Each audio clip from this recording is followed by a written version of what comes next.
Distinguished delegates all, I greet you from my beautiful country, Barbados. You've asked me to deliver this keynote address on narrowing the digital divide, supply, demand, investment, and innovation. I'd like us, however, to have a conversation because the IIC has had a critical role to inform and help shape global policy agenda for ICT and the digital ecosystems. In that role, you must always be mindful of the impact of technological innovation on society, and there's a need for us to openly evaluate and discuss both policy and regulation in order to, as you would say, maximize the public interest and promote innovation and investment. As the leader of a small island developing state, I have a duty to maximize the public interest, and therefore my conversation with you on narrowing the digital divide must address the uncomfortable truths of social and global inequality and the role that I want to challenge you to play as leaders in this powerful sector. Yours must be a role driven by more than profits and must include the principle of social justice, especially for small nations, often invisible, regrettably, to many larger nations. It is perhaps fortuitous that your 51st annual conference as the IIC falls between three other global fora: the United Nations General Assembly, UNGA 76, which finished last week, or earlier this week I should say, UNCTAD 15, proudly hosted by us in Barbados, starting on Monday, a first, might I add, for a nation of our size, and of course, COP26, which will be held in Glasgow next month, and that conference will force us to address the reality of the climate crisis and its ravages. In a very real sense, we have said over and over, we need 1.5 degrees to survive. And this palpable reality is being magnified day by day in our island nations and indeed in the countries in the North Atlantic as well. The digital divide is a mirror of these global inequities that persist. So you might ask, how does this affect you and how does this affect the IIC?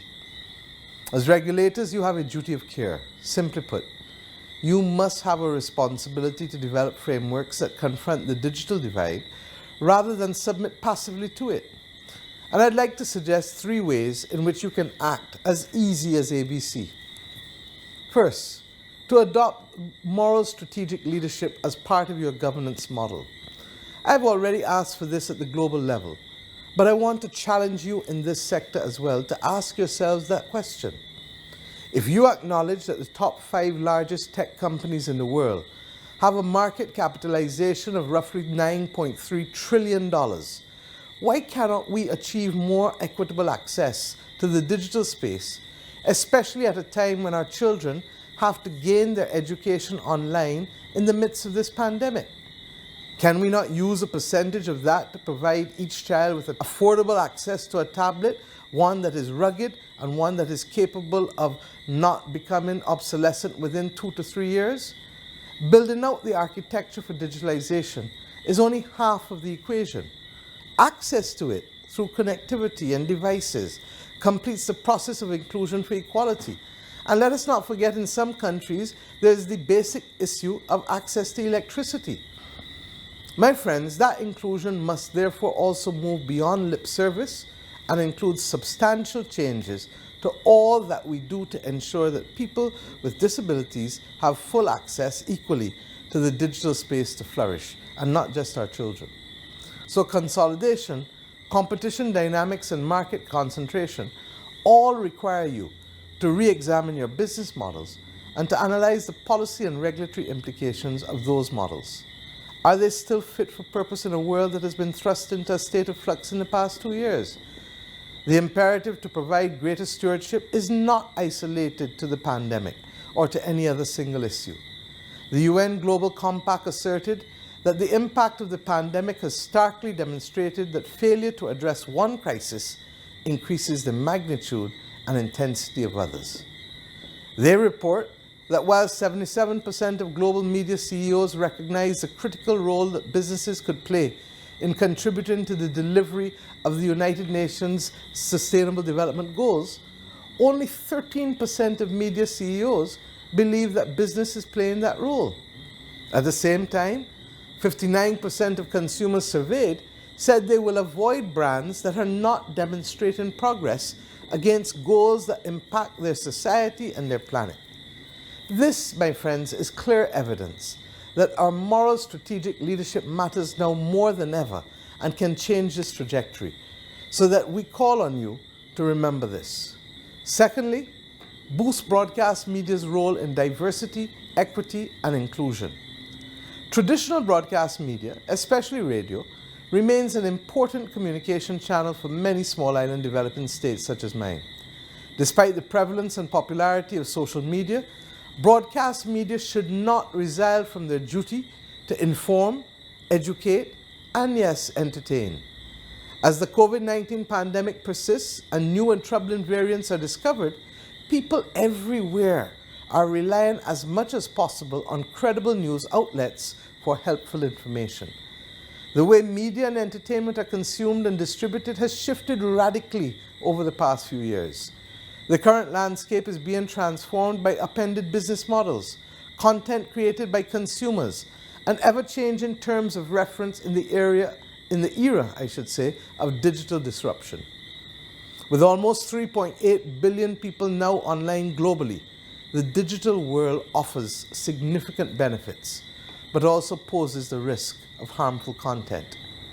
Equally, advancements in artificial intelligence and deep fakes, as they call it, mean that manipulated video representations of people produced by sophisticated artificial intelligence have only created additional challenges as the public struggles to separate truth from fiction. This is a real issue. And here is where IIC has an opportunity to form a new media ecosystem through stronger collaboration between the arms of IIC membership to tackle these risks successfully. Let me bring it closer to home with your members in the Caribbean and Latin America regions, both from industry and from regulatory authorities. Indeed, the chair of the IIC's Small Nations Regulator Forum is a Barbadian, Dr. Alison Leacock, from the Barbados Broadcasting Authority. Our media landscape as sovereign CARICOM states is not homogeneous, but diverse and constantly changing. In fact, creating a stronger media ecosystem across content creation, distribution, and consumption is essential for us across this region, as we do not fit neatly into a template, and our cultural realities, resources, and capacity are different. I therefore, my friends, want to suggest that increasing diversity, equity, and inclusion in the media and entertainment industry is the right thing to do, and it can increase profits. Analysis shows that ethics and profits are two sides of the same coin.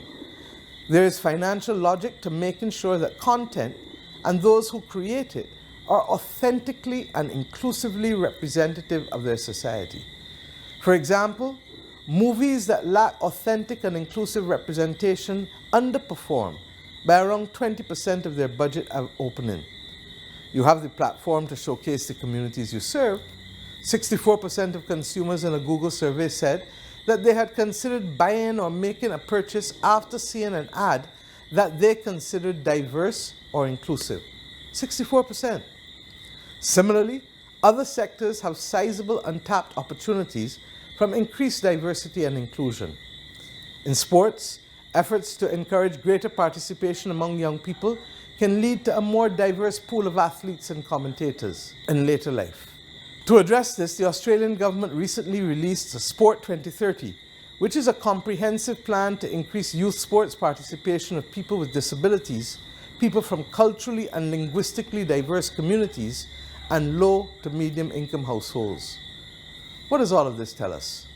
As broadcast media, do not forget that our communities have a story to tell.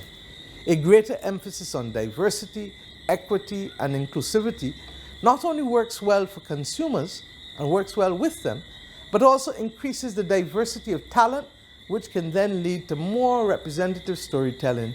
And indeed, good media is really about telling good stories. And thirdly, confront digital rights and freedoms as well as responsibilities.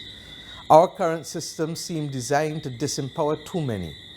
The concept of digital rights extends beyond the online realm and has implications across the entire social justice system in terms of how we can rectify the power imbalances that currently exist and provide more agency to those who may be victims of deepfakes and other digital harm to ensure that the redress provided to them is relevant and meaningful. I joined the call by Sheila Warren, Deputy Head of the Center for the Fourth Industrial Revolution at the World Economic Forum, for a new policy framework to effectively address issues of justice that arise in a range of digital contexts. Digital justice provides a space through which people can investigate community problems and generate solutions. In the face of several challenges, including those of jurisdiction and under-resourced legal and judicial systems, our lukewarm attempts at regulating international communications platforms have allowed technology-enabled harms to flourish. This is compounded by the fact that these systems falsely default to inadequate privacy-based protections, limited legal solutions, and a lack of fair process in automated decision-making. Most concerning is these systems currently fall short of protecting their citizens, particularly women and other historically marginalized communities.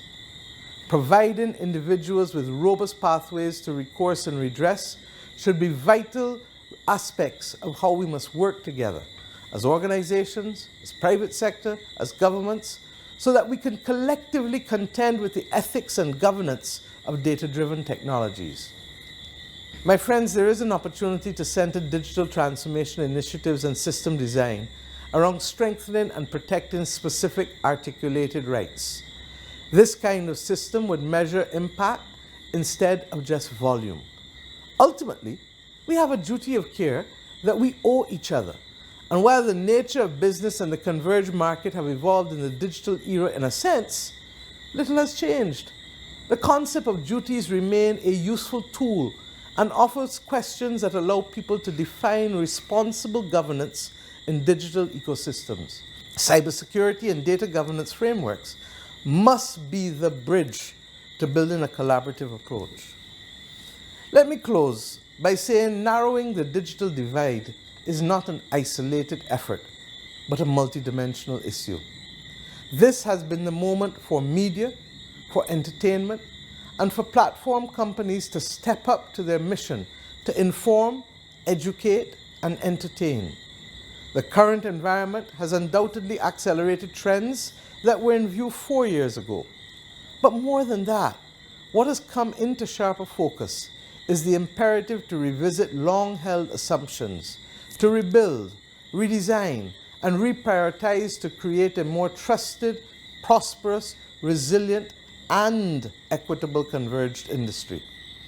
It will widen the gulf between those who have embraced digital transformation and social responsibility and those who have not. Just as importantly, it is a test of leadership both at an industry level, where collective responsibility and accountability will set the industry on a firmer footing, and at an individual level, where the blueprint for industry leaders is evolving to encompass agility, impact, responsibility, and authenticity. Digital consumption is way, way up, and advertising is way, way down. Traditional media is under pressure, and trust, my friends, is under siege. Teams are collaborating remotely, companies are collaborating sporadically. Is the future business as usual, or can this be a catalyst for the industry to reset?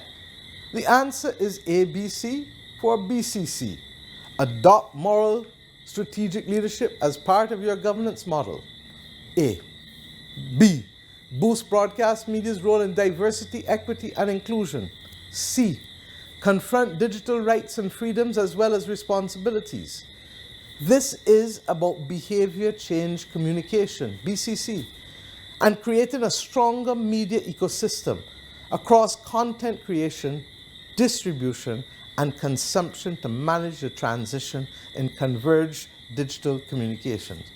My friends, summon the courage to do it, and let us make sure that we make this world a better place to live in.